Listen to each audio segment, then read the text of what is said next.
how's the Nigerian economy doing, particularly in the month of July, which of course marks the half-year point for 2025 for the most populous nation on the African continent. Credit market report here from Wealthbridge Market Intelligence looks at that with a number of parameters. There's so many, we couldn't get through all of them, but we'll get through as many as we can with Kayode Omosebi. He's the Director of Investment Banking and Industry at Wealthbridge Financial Services. He joins us from Danbury in Connecticut.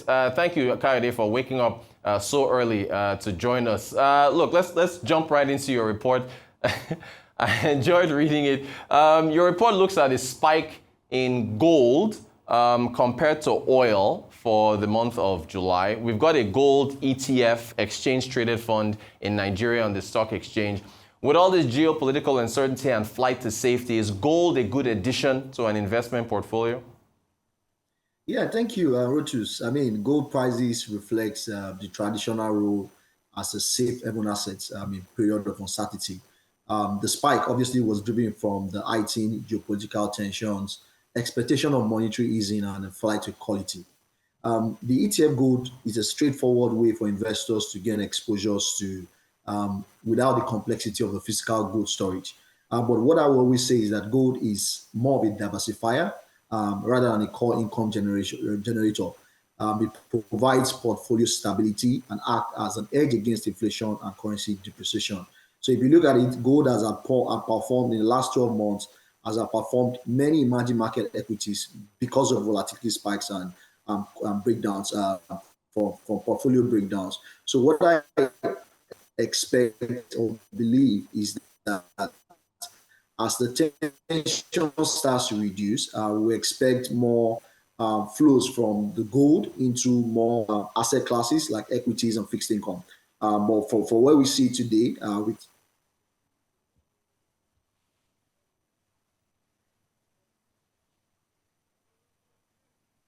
All right, fantastic stuff. So that's the spike there in gold, the good track record there. And yes, you are saying it is indeed a good addition to a portfolio. U.S. President Trump said that there will be no tariffs on gold. And initially there were reports that there would be. What do you make of this development here, since there won't be any tariffs on gold coming into the U.S.? Well, that decision to avoid tariffs, what it just does is it removes a distortion in the global gold supply chain, particularly for major importers like India and China. But gold is typically not a high tariff commodity. But what that clarity does is just that it helps market sentiment. It reassures investors and jewelry manufacturers that there won't be any unexpected cost pressure. So if you look at the context of recent price movement, gold has gained about 15% year to date.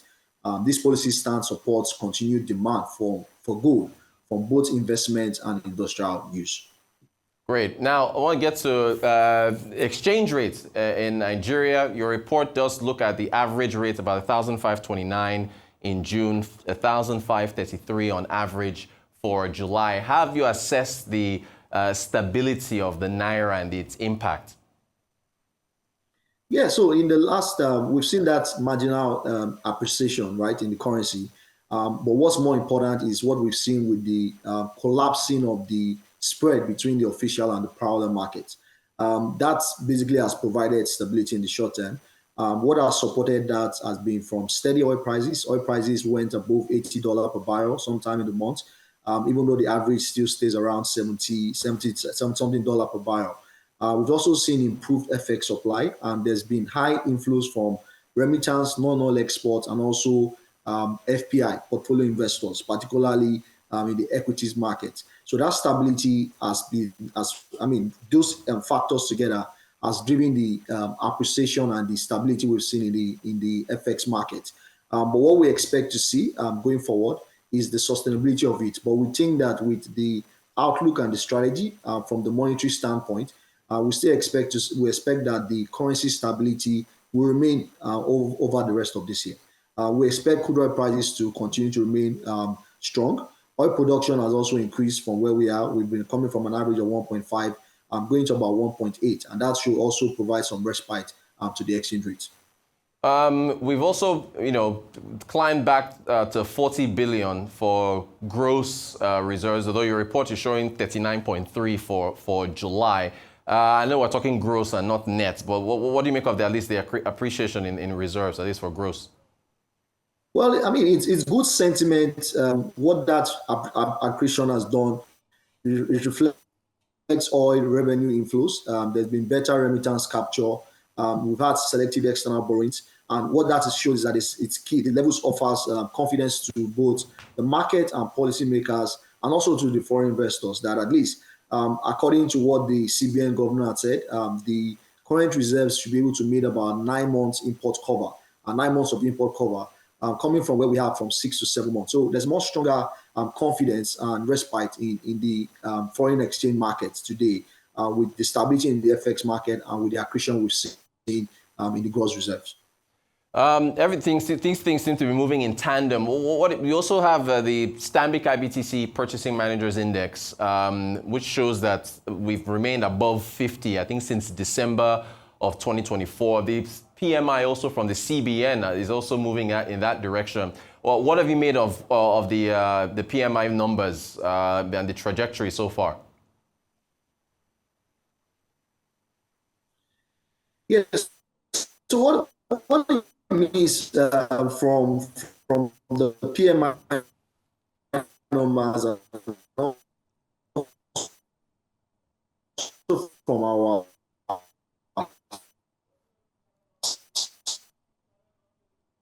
survey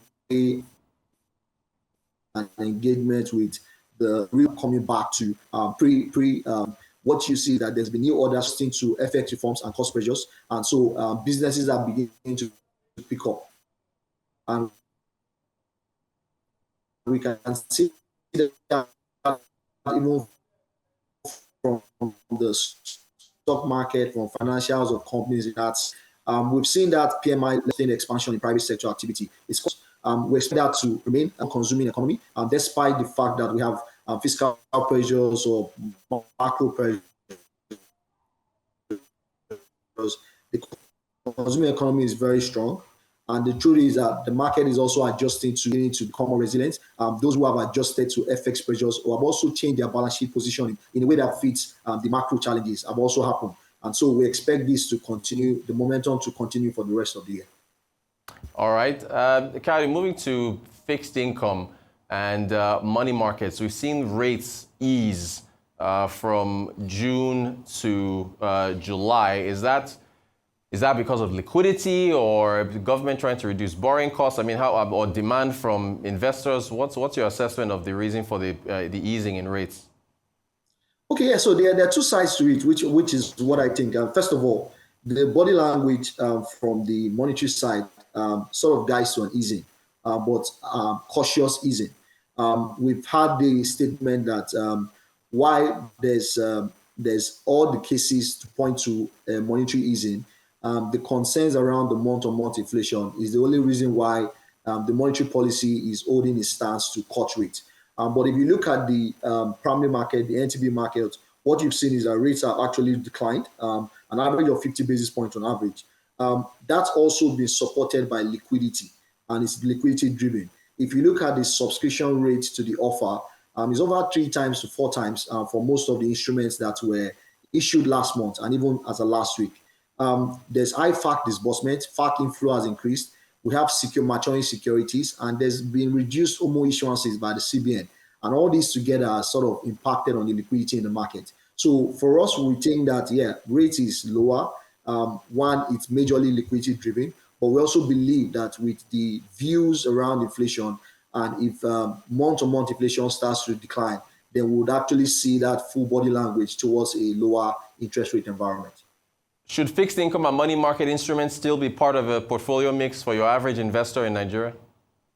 Definitely. Like people say, preservation of capital, return of capital is more important than return on capital. The market is still volatile. There's always a need to still remain cautious, despite the rallies that we've seen in the equities market. So depending on what stage of your life cycle you are, it's always advisable to have between 30 to 50% of your portfolio in fixed income and money market. Yields are going down, but there's still going to be volatility. For different reasons, we still have fiscal pressures, which will still come to pay either this year or next year. So we're still going to be in an elevated interest rate environment despite the decline in interest rates. So I would advise that we still stay. I mean, investors should still maintain a very good decent portfolio, portion of their portfolio in fixed income instruments. Last question on bonds on fixed income. You've also in your report shows that Nigeria Eurobond yields are at a 3-year low. You're looking at the chart on the left, and then you've got the comparison to Cote d'Ivoire, Kenya, and Egypt, and so on.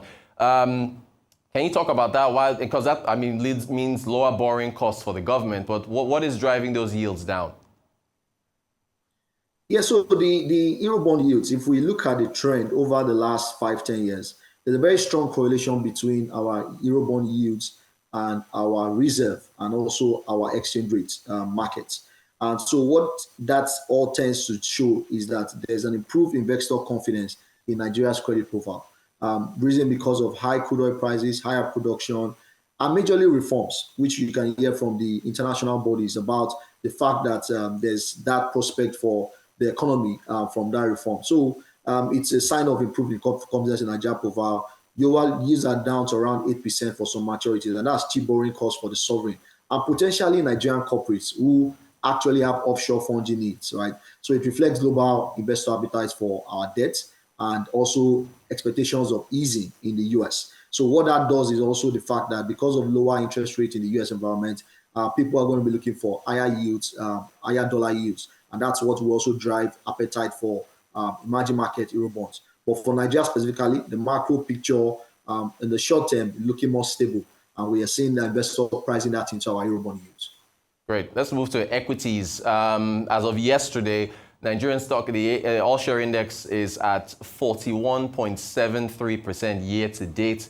Insurance stocks, they've caught fire. I think they were up about 40% last week after President Tinubu signed the Insurance Industry Reform Act. What's been your assessment of the equities market so far this year? Well, I mean, the credit market has been a rally. It's been very great. There's the part where you can see the factors driving it. Strong corporate earnings.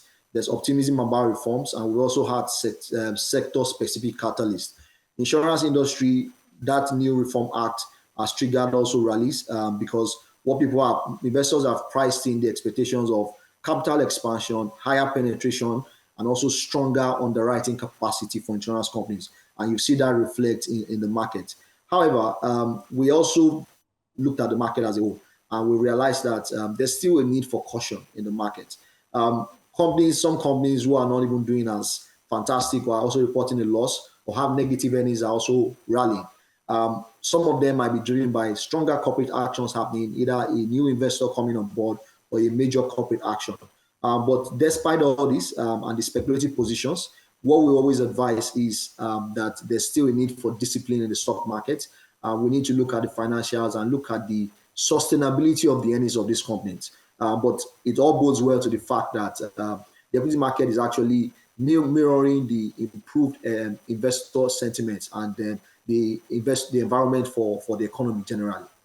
Gotcha. That's sound advice. All right, finally, what's your monetary policy outlook to close out the year? You highlighted some scenarios that we could see a hold or we might even see maybe a cut before the year runs out. How are you seeing things? Okay, yeah. So from where we start, let's put it this way. If you look at it from the headline inflation, to FX stability, alt and the liquidity in the market, everything points down towards a lower interest rate environment. So we expect the MPC to cut. However, there's a concern, and the concern is the month-on-month inflation. Reason is, if you look at the year-on-year inflation is more mathematics. Last year was a very high base. So if you look at that base effect, you expect year-on-year to decline.